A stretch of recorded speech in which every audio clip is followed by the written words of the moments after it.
28 tahun Pondok Pesantren Nurul Karomah berdiri dengan segala ragam dinamika kehidupan yang sangat dengan nilai-nilai yang luhur, berasaskan Al-Quranul Karim dan Sunnah Nabi.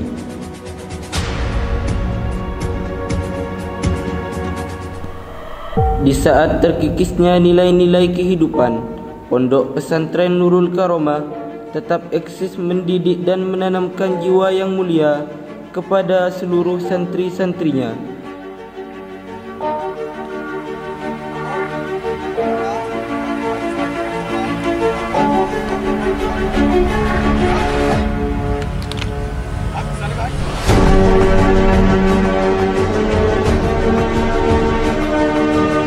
Jiwa yang tertuang dalam segala aktivitas santri, guru dan kiai yang akan mengantarkan mereka menjadi munzirul qaum yang membawa umat manusia menuju masyarakat madani yang berbudi tinggi, berbadan sehat, berpengetahuan luas, yang berhaluan ahlu sunnah wal jamaah.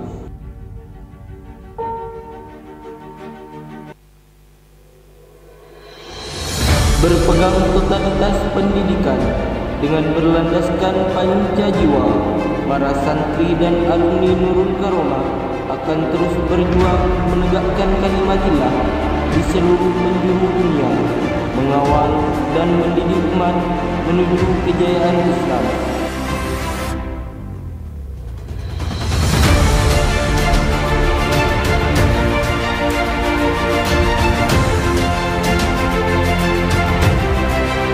Kami, santri Pondok Pesantren Nurul Karomah, akan terus mengukir prestasi dan menggapai cita-cita yang tinggi, menegakkan nilai-nilai Islam dan menggapai ridho ilahi.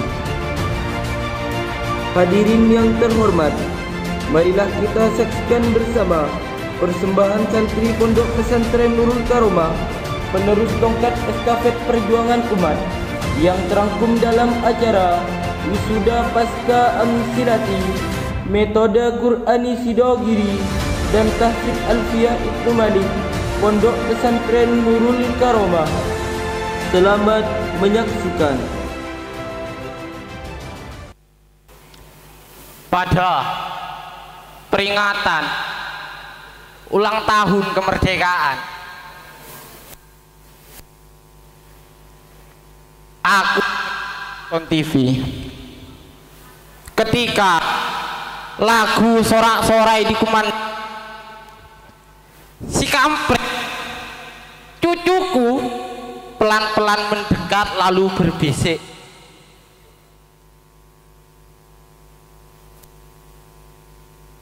"Kek, apakah kita sudah merdeka?" Aku terkejut. Apa? Apakah kita sudah merdeka? Aku mulai marah.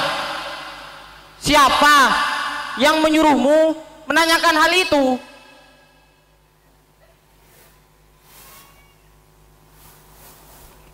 Aku baca di koran,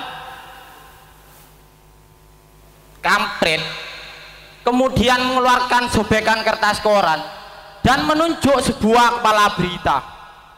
Darahku mulai mendidih.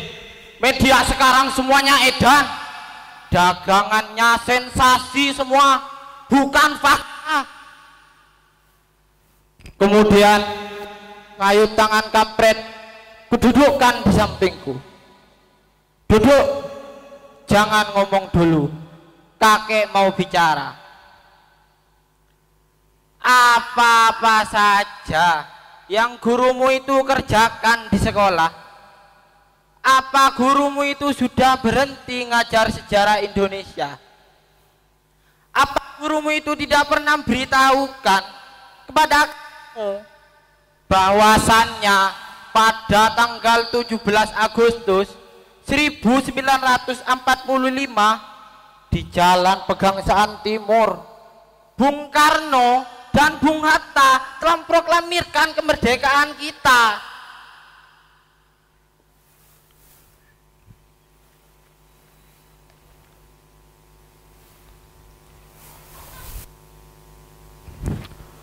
Program Indonesia ini menyatakan kemerdekaan Indonesia.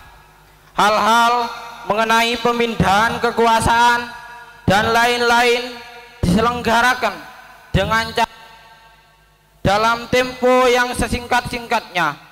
Jakarta, 17 Agustus 1945, atas nama bangsa Indonesia, Soekarno-Hatta.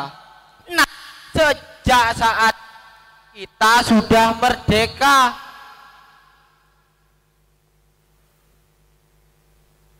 jadi kayak kita sudah merdeka, jelas.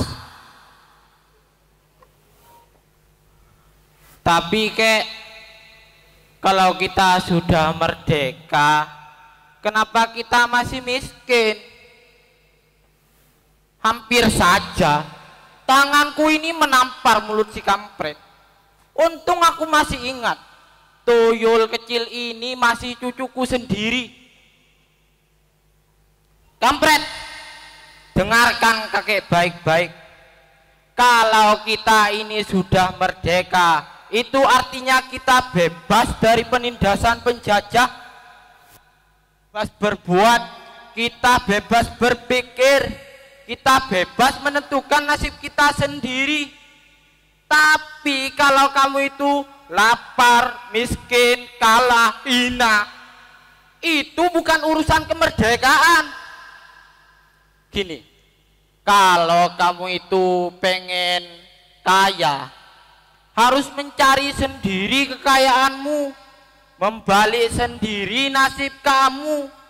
Tidak ada orang itu mau menyuapi, apalagi mengasihani. Tapi kalau kamu itu pinter, ulet, berprestasi, kamu bakal jadi orang nomor 1. Tapi kalau kamu itu bodoh, teler, doyannya hanya mengeluh, protes, yakin kamu bakal jadi orang kere seumur hidup. Gini, sebentar, jangan ngomong dulu. Kakek ini belum selesai bicara. Kalau kamu itu merdeka, kemerdekaan kamu itu dibatasi oleh kemerdekaan lain yang sebangsa dengan kamu, yang sama merdekanya dengan kamu. Hasil, kalau kamu itu merdeka, sebenarnya kamu itu tidak merdeka. Ngerti? Kampret tidak menjawab. Ngerti?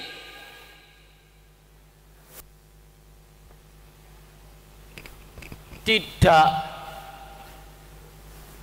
Nah, dengan kamu bilang tidak, itu artinya kamu adalah orang yang merdeka. Hanya orang merdeka yang berani kapan saja. Tidak. Di layar televisi, sang saka telah dikerek,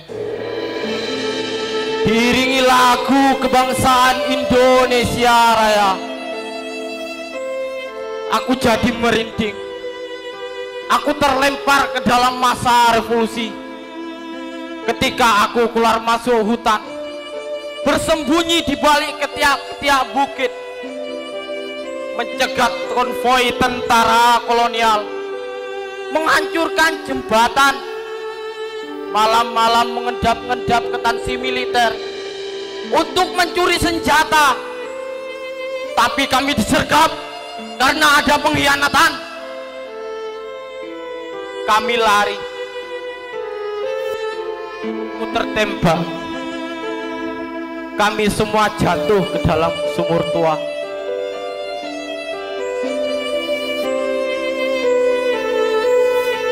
Jadi kek betul kita sudah merdeka. Sang Saka telah naik ke puncak tiang, anggun, perkasa. Aku telah turun, aku telah ikut membayar ongkos perjalanannya hingga kaki yang sampai sekarang, namun tanpa sedikit pun ada rasa menyesal.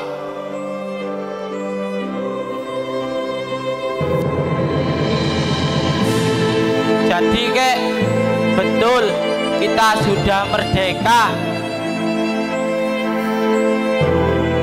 Pada masa kemerdekaan, aku letakkan senjataku, aku kembali ke sawah, hidupku tenang. Sampai suatu saat ada yang memfitnahku, mengatakan bahwa aku pengkhianat ketika dulu kami disergap. Aku diperkarakan dan aku dipenjara 5 tahun. Di dalam penjara, akhirnya aku sadar bahwa orang yang memfitnahku ialah pengkhianat sebenarnya.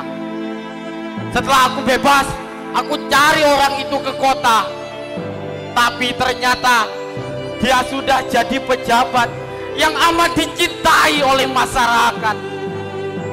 Dia tahu aku datang untuk memberangusku. Aku lari. Aku bukan pahlawan lagi. Aku hanya orang biasa yang mencintai keluargaku. Inikah arti sebuah kemerdekaan?